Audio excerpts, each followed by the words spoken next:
त्या झोपड्या थांबवा म्हणून सांगतात.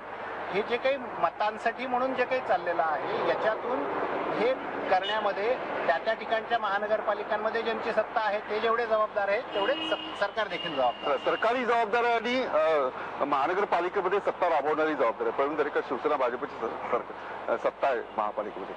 सरकार जर रिलाइज करत असेल तर जे इलिगल झोपड्या वाढतायत त्याची थांबवण्याची जबाबदारी महापालिकेची असते. नाही, नक्कीच याला सर्व जबाबदार आहेत. मग महापालिका असो, नगरपालिका असो किंवा म्हाडाची जी अथॉरिटी असेल ती तेवढीच जबाबदारी आहे. पण शेवटी कायदा बनवणारी यंत्रणा करते.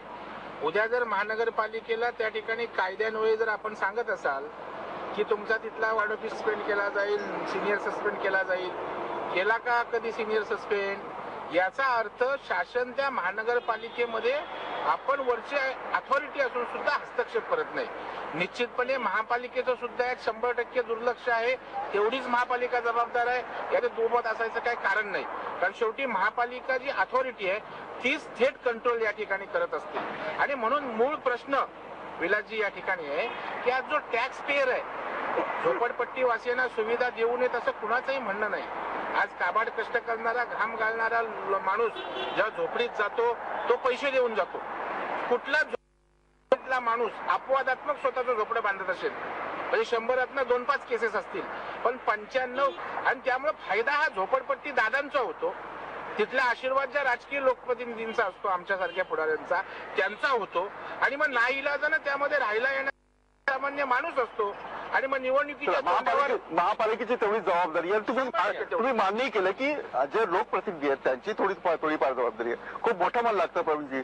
हरिश्चंद्र चव्हाण, तुमचं भाजपचं महानगरपालिकेमध्ये सत्ता, मुंबई महानगरपालिकेपुरतं बोलायचं झालं तर मला सांगा रवींद्रजी की ही जबाबदारी जर तुम्ही कंट्रोल केलं तर झोपड्या वाढणारच नाही, यांना परत रेग्युलाइज करायचा प्रश्न येतच नाही ना.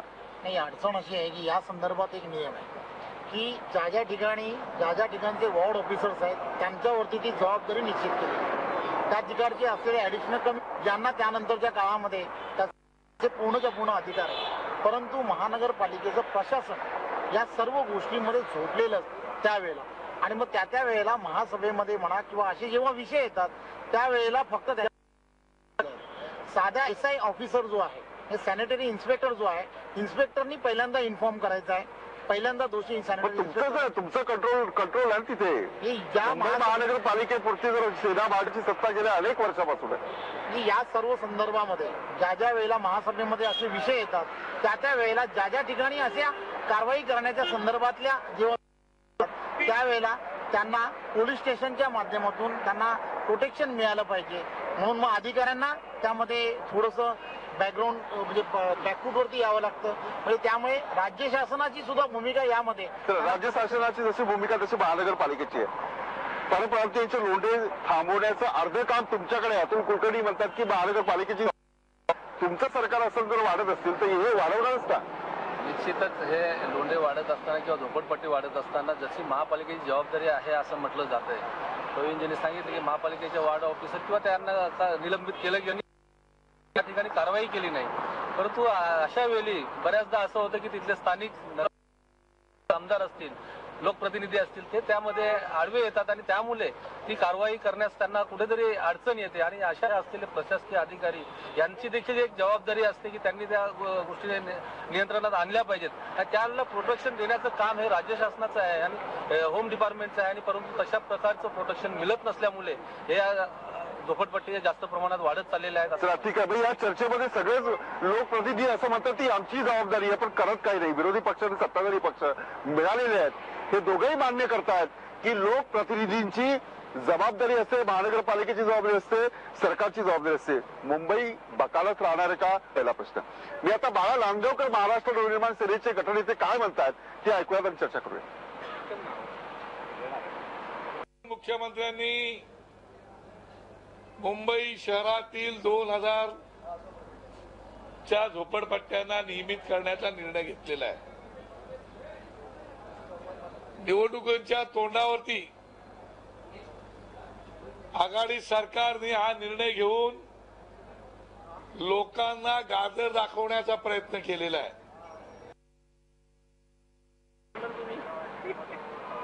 लोकांना गाजर दाखवण्याचा प्रयत्न सरकारने केलेला असं ते भावकर यांनी व्यक्त केले. मी आता यानंतर चर्चा करणार आहे की या सगळ्या घोषणांचा फायदा निवडणुकांमध्ये होणार आहे का. राष्ट्रवादी काँग्रेस आणि काँग्रेसवर भ्रष्टाचाराचे आरोप आहेत. मुलाखत असो, नरेंद्र मोदींचं भाषण होतं, हे सर्व चर्चेत आहे. मुंबई पासून दिल्लीच्या गल्ली. मी सर्वात आधी प्रवीण दरेकर यांच्याकडे जाणार आहे. दरेकर साहेब, ह्या घोषणा केलेल्या आहेत, मान्य करूया. अर्थसंकल्पात याला तर म्हणजे प्रत्येक योजनेला आम्ही तरतूद करू अशा प्रकारची घोषणा काढली केलेली आहे. सगळी जी घोषणा आहे ही सरकारला तारेल, राष्ट्रवादी काँग्रेसला? अजिबात या सरकारला या घोषणा तारणार. याचं कारण सरकार कशा पद्धतीनं काम करतंय हा सरकार आल्यापासूनचा लेखाजोखा जनता घेत असते.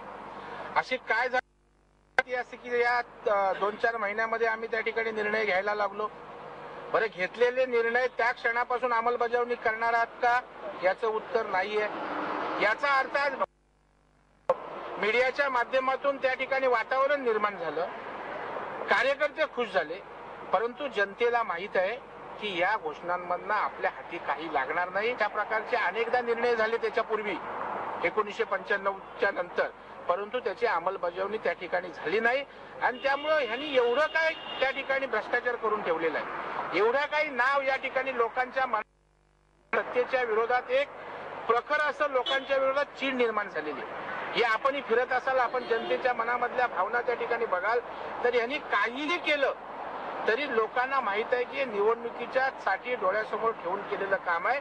मी आज राज्याच्या मुख्यमंत्र्यांना बोललो की मुख्यमंत्री महोदय, आपण दूरगामी विचार करून निर्णय घेता, परंतु आपणही त्या ठिकाणी राजकारण आता आपल्या अंगात घेणारं बोललो.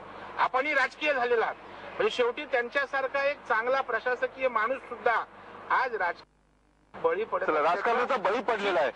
आणि खास करून अशी चर्चा होती की काँग्रेस किंवा राष्ट्रवादी काँग्रेसच्या आमदारांसाठी बळी पडलेले पृथ्वीराज चव्हाण. प्रवीण दरेकर जे म्हणतात की तुम्ही काही करा.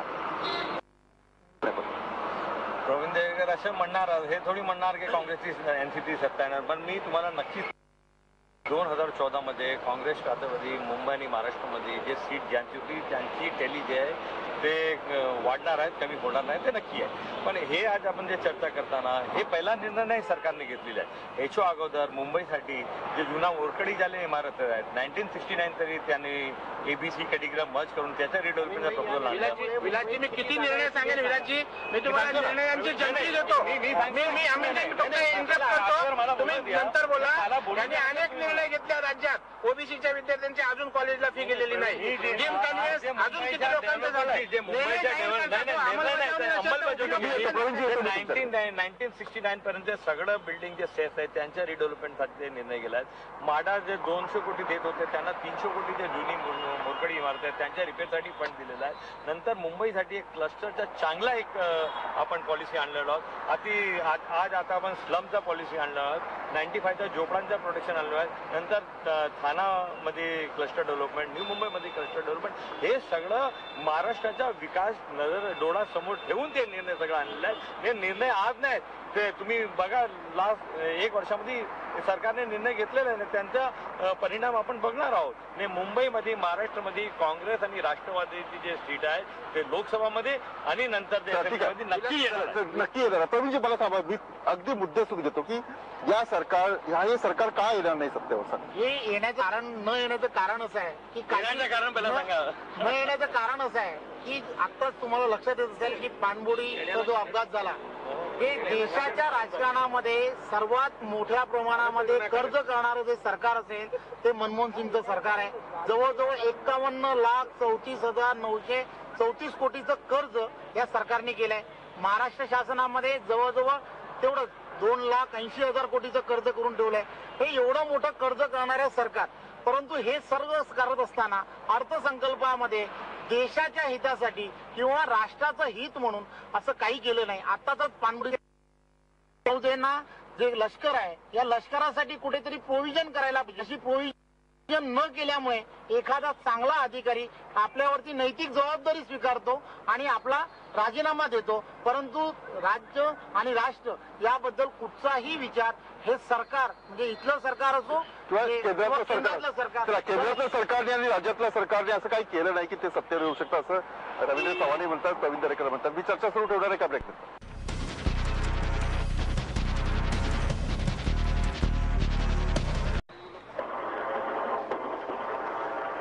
Start back. ब्रेकनंतर पुन्हा एकदा स्वागत. मी चर्चा करतोय की या सगळ्या घोषणेमुळे सरकार तारणार आहे का. प्रवीण दरेकर यांनी अत्यंत महत्वाचा मुद्दा उपस्थित केला की मुख्यमंत्री पृथ्वीराज चव्हाण जेव्हा महाराष्ट्रात आले तेव्हा अशोक चव्हाणांना पायी उतार व्हावं लागलं होतं आणि क्लीन इमेज राखणारे पृथ्वीराज चव्हाण आमदारांच्या दबावाला बळी पडले अशा प्रकारचं मत जे आहे ते प्रवीण दरेकर यांनी व्यक्त केलं. अतुलजी, काय वाटतं की मुख्यमंत्र्यांना अशा प्रकारे बळी पडावं लागलंय, काय नेमकी परिस्थिती आहे? एवढं प्रेशर आहे का, एवढं नुकसान होऊ शकतं का काँग्रेस आणि राष्ट्रवादीला म्हणूनच अशा प्रकारचे निर्णय होत आहेत? 100% या मुख्यमंत्र्यांवर हा प्रचंड मोठा दबाव होता काँग्रेस आणि राष्ट्रवादीच्या आमदारांचा. पिंपरी चिंचवड एक उदाहरण म्हणून सांगतो मी. पिंपरी चिंचवडमध्ये ज्या पद्धतीने आता अनाधिकृत बांधकामं झालेली आहेत, उद्या चालून दुसरी धारावी पिंपरी चिंचवड झाली तर आश्चर्य वाटायचं कारण नाही. त्याच्यात शरद पवारांनी हस्तक्षेप केला, तिथल्या महापालिका आयुक्ताला बदली करून जावं लागलं. ज्या पद्धतीने मुख्यमंत्री विधानभवनातून कॉरिडॉरमधून जात असताना आमदार त्यांच्या मागे लागत होते, त्यांच्यावर प्रेशराईज करत होते, कारण प्रत्येकाला आपल्या निवडून येण्याची भीती आहे. आपल्याला निवडून येण्याला त्यांच्याजवळ दुसरा विषयच नाही आहे. कारण ज्या पद्धतीने भ्रष्टाचाराची प्रकरणं गेल्या काही वर्षात समोर आलेली आहेत, सरकारचा नाकर्तेपणा समोर आलेला आहे, त्या पार्श्वभूमीवर त्यांना काहीतरी एक संजीवनी पाहिजे होती, जी या निर्णयामुळे मिळाली. ती निर्णय घेण्यासाठी मुख्यमंत्र्यांवर प्रचंड राजकीय दबाव आणला. हाच दबाव विलास एक अतिशय सेन्सिटिव्ह मुद्द्याकडे नेतो मी. हाच दबाव पोलिसांच्या घरांबाबत सरकारवर कधी कुठल्या आमदारांनी आणला का? पोलिसांच्या घरामध्ये मोठ्या मोठ्या घुशी फिरतात. त्या वरळीच्या परिसरात तुम्ही जाऊन बघा काय अवस्था आहे त्या पोलिसांच्या घरांची. इथे एक प्लॉट होता कुलाब्याला पोलिसांच्या घरासाठीचा, तो दुसरीकडे ट्रान्सफर केला. त्याच्यासाठी एवढं सरकार सेन्सिटिव्ह होतं का? तर नाही होत. पण आज महाराष्ट्राच्या इतिहासात पहिल्यांदा असं घडतंय की एक विधेयक जे कामकाज पत्रिकेत दाखवलेलं नाही ते विधेयक आयत्यावेळी सरकार मांडतं, विधानसभेत त्याच्यावर चर्चा होते, विधान परिषदेत चर्चा होते आणि ते विधेयक मंजूर देखील केलं जातं. हे 60 वर्षात पहिल्यांदा असं घडलं. हे मुख्यमंत्र्यांना पटलं असेल? 100% त्यांना पटलेलं नाहीये, पण त्यांचा नाईलाज आहे या सगळ्या गोष्टीला आणि त्यातून हे घडलं. ठीक आहे, त्यांना पटलेलं नाहीये. पत्रकार अनालिसिस करू शकतात, त्यांना आतल्याही बातम्या असतात आणि बाहेरच्या बातम्या असतात. प्रवीण दरेकर, मी पुन्हा तुमच्याकडे येतो. हा निर्णय मुख्यमंत्र्यांनी घेतला, हा दबाव आहे असं तुम्हाला वाटतं, पण या सगळ्या दबावाला झुगारून मुख्यमंत्र्यांनी निर्णय घेतला नसता तर काय चित्र असतं? नाही, काही चित्र नसतं. त्यांचेच आमदार त्यांच्यावर त्या ठिकाणी आगपाकड करत बसले असते. आणि आज SRAच्या स्कीम ज्या चालू आहेत ते SRAच्या स्कीममध्ये सुद्धा 95, 2000 अशा प्रकारचं स्ट्रक्चरला व्हॅलिडिटी द्यावी अशा प्रकारचा इश्यू प्रलंबित होता. त्याच्यामुळे काही स्कीम सुद्धा त्या ठिकाणी आणलेल्या आहेत. त्याच्यामुळे बिल्डर लोक पण त्या ठिकाणी त्रासले असते. आणि त्याच्यामुळे हा निर्णय हा सर्वार्थानं त्यांनी निवडणुकीला आम्हाला फायदा व्हावा एवढा पुरता अंमलबजावणी होईल की नाही होईल हे नंतर बघता येईल, परंतु आता तरी आम्हाला आमची वेळ साधून नेता येईल याच्या पलीकडे मला वाटतं त्यांनी उदात्त अंतःकरणाने किंवा अगदी मला खरंच त्या झोपडपट्टीवासियांसाठी त्यांची घरं अधिकृत करायची आहेत, त्यांना सुविधा द्यायच्या आहेत अशा प्रकारे काही भावना असेल मला वाटत नाही.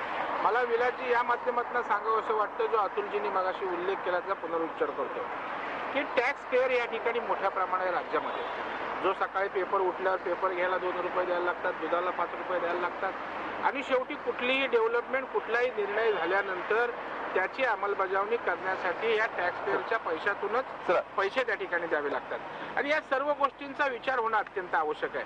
आणि म्हणून त्या दृष्टीनं केवळ निवडणुकीच्या तोंडावर त्या ठिकाणी गाजर दाखवण्याचा, फसवण्याचा अत्यंत नियोजनबद्ध या सरकारचा प्रयत्न केला. चला, माझ्याकडे खूप वेळ कमी. अमितजी, मी तुम्हाला शेवटी तुमच्याकडे, तुम्ही म्हात्रे यांच्याकडे जातो. म्हात्रे साहेब, आता प्रश्न असा की आमदारच ओरड करत होती की आमची कामं करत नाही, मुख्यमंत्र्यांनी एवढा मोठा निर्णय घेतलेला आहे, मुख्यमंत्री काम करत नाही तरी एका महिन्यात एवढे सारे निर्णय घेतलेले आहेत, काय वाटतं तुम्हाला? निश्चितच मुख्यमंत्र्यांना या ठिकाणी येऊन 3 वर्ष पूर्ण झालेली आहे. मुख्यमंत्री आल्यानंतर कुठल्याही प्रकारचं काम होत नाही अशी ओरड त्यांच्या सत्ताधारी पक्षातल्या आमदारांची होती. नवे तर त्यांचे जे आघाडीतले ज्येष्ठ नेते आदरणीय पवार साहेबांनी देखील त्यांच्याविषयी काय म्हटले हे आपल्याला सर्वांना ज्ञात आहे. मुख्यमंत्र्यांनी आता हे धडाधड निर्णय घेणं म्हणजे फक्त मतदार राज्याला खुश करून, त्यांना लालच दाखवून, जे गाजर दाखवून त्यांना खुश करून या निवडणुकीत नाही. यांनी काही उदाहरणं दिली ना अनिल पटेल यांनी. हाऊसिंगचं जे त्या दुरुस्त्या त्या त्यांनी केलेल्या आहेत, स्लॅबचं आहे, क्लस्टर डेव्हलपमेंट आहे, हे निर्णय आहेत ना. हे निर्णय आता घाई गडबडीने घेतलेले निर्णय आहेत. खरोखर मनापासून जनतेच्या हिताचे किंवा राज्याच्या हिताचे निर्णय घ्यायचे असले तर गेले 3 वर्ष मुख्यमंत्र्यांवर हे आक्षेप घेण्याचे सत्ताधारी आमदारांना वेळ आली नसते, आक्षेप घेण्याची वेळ आली नसते. मी शेवटचा प्रश्न अनिल पटेल यांना विचारतोय. पटेल साहेब, मुख्यमंत्र्यांची इमेज काय आहे आणि त्यांनी काय निर्णय घेतलेले याचा खुलासा प्रवीण दरेकर करतात, अतुल कुलकर्णी करतात. मला सांगा, नाही मला सांगा, तरी सुद्धा विलासजी असं म्हणतायत की विलासजी असं म्हणतायत मुख्यमंत्री काय होते आणि काय झाले असं म्हणायचं होता असं तो काय झाला तो- मुख्यमंत्र्यांनी तुम्ही बिघडवलं असं म्हणताय सगळे. राजा उदार झाला. प्रवीण दरेकर काय पण म्हणू शकतात, सगळ्यांना माहित आहे की प्रवीण दरेकर काय पण बोलू शकतो. पण ह्याच्यामध्ये तुम्ही बघा की मुंबई आणि महाराष्ट्राची जनता आहे त्यांच्या बाजूने निर्णय घ्यावा लागतो. आज त्यांच्यासाठी काय आपले जे घोषणापत्रेमध्ये काँग्रेसने जे लिहिले होते ते घोषणापत्र म्हणजे काय की आपण एक आश्वासन दिलं होतं की आम्ही सत्तावर आलो तर आम्ही तुमच्यासाठी हे काम करूया. हे मुख्यमंत्री ते काम केल्याने कशाला इतकी वेळ झाली. मुख्यमंत्री साहेबांनी सगळं व्यवस्थित अभ्यास करून सगळं चर्चा करून ऑफिसरला आमदारला सगळ्यांना एकत्र घेऊन ओपिनियन घेऊन अटॉर्नी जनरलचे ओपिनियन घेऊन नंतर हे आणलेलं आहे. असं नाही की रात्री निर्णय घेतले सकाळी आणले असं नाही. 3 वर्ष लागले हे त्याच्यासाठी की काय आपल्याला बरोबर करायचे आहेत, कोर्टाच्या जे आहेत त्यांना आपल्याला सगळं बरोबर करायचं आहे त्याच्यासाठी एक निर्णय घेतला. एक चांगला निर्णय तुम्ही येणाऱ्या दिवसमध्ये बघणार आहोत की मुंबईचा एक जे चेहरा जे आपल्याला चेंज करायचा आहे ह्याच्यामध्ये हे निर्णय एक सर्वप्रथम येणार आहे. आम्ही जे महाराष्ट्राच्या गोष्टी करतायत महाराष्ट्राच्या हिताचा ते वीज दराचे कपात महाराष्ट्रासाठी ठीक आहे.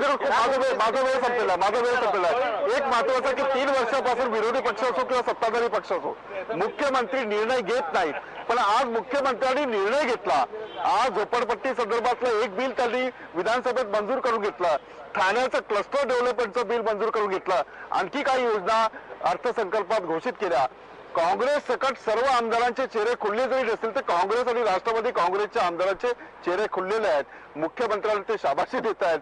मी कार्यक्रम इथेच थांबवतो. आपल्या सगळ्यांचे आभार. अतुलजी, प्रवीणजी, अमीनजी, रवींद्रजी आपले आभार, म्हात्रे साहेब आपले आभार. मी कार्यक्रम इथेच थांबवतो. आपण पाहता TV9 महाराष्ट्र.